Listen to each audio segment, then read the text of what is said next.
ஹல்லேலூயா. ஹல்லேலூயா. மோசேயின் காலத்தில் அதை அனுபவித்தார்கள். ಮೋಶೆಯ ಕಾಲದಲ್ಲಿ ಅದನ್ನು ಅನುಭವಿಸಿದರು. ಸಂಹಾರ தூதன் ஒருவனையும் தொடாமல் இருக்கும்படிக்கு ಸಂಹರಿಸುವಂತ ದೂತನು ಯಾರನ್ನು ಮುಟ್ಟದೇ ஒரு ಇರುವ ಹಾಗೆ, இல்லத்திற்குள்ளும் உள்ளத்திற்குள்ளும் பிரவேசியாமல் இருப்பதற்கு ಯಾರ ಮನೆಯೊಳಗೂ ಹೃದಯದೊಳಗೂ ಪ್ರವೇಶಿಸದೇ ಇರುವ ಹಾಗೆ அவன் பஸ்காவை ஆசரித்தான். ಅವರು ಪಸ್ಕವನ್ನು ಆಚರಿಸಿದರು. ஹல்லேலூயா. ಹಲ್ಲೇಲೂಯಾ. நீங்க எதுக்கு கர்த்தருடைய பந்திக்கு வரீங்க? ನೀವು ಯಾಕೆ ಕರ್ತನ ಮೇಜೆಗೆ ಬರ್ತೀರಾ?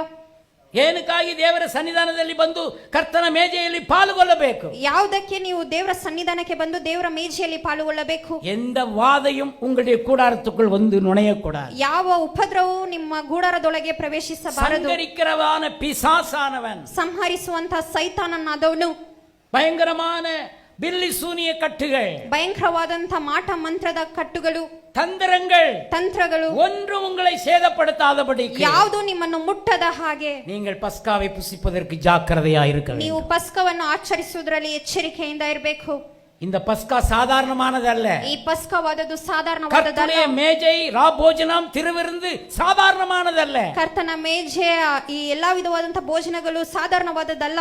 சங்கரிக்கிறவனை, ಸಂಹರಿಸುವವನನ್ನು, சங்கரிக்கிறவன் நம்மை தொடாதபடிக்கு, ಸಂಹರಿಸುವವನನ್ನು ನಮ್ಮನ್ನು ಮುಟ್ಟದ ಹಾಗೆ நம்மை பாதுகாக்கக்கூடிய ஒன்று கர்த்தருடைய பஸ்கா. ನಮ್ಮನ್ನು ಕಾಪಾಡುವಂತದ್ದು ದೇವರ ಮೇಜೆ. ஹல்லேலூயா. ಹಲ್ಲೇಲೂಯಾ. அதற்கு ஆயத்தமாக இருக்கிற பிள்ளைகளுக்காக நான் தேவனை ஸ்தோத்திரிக்கிறேன். ಅದಕ್ಕೆ ಸಿದ್ಧರಾಗಿರುವಂತ ಮಕ್ಕಳಿಗಾಗಿ ನಾನು ದೇವರಿಗೆ ಸ್ತೋತ್ರ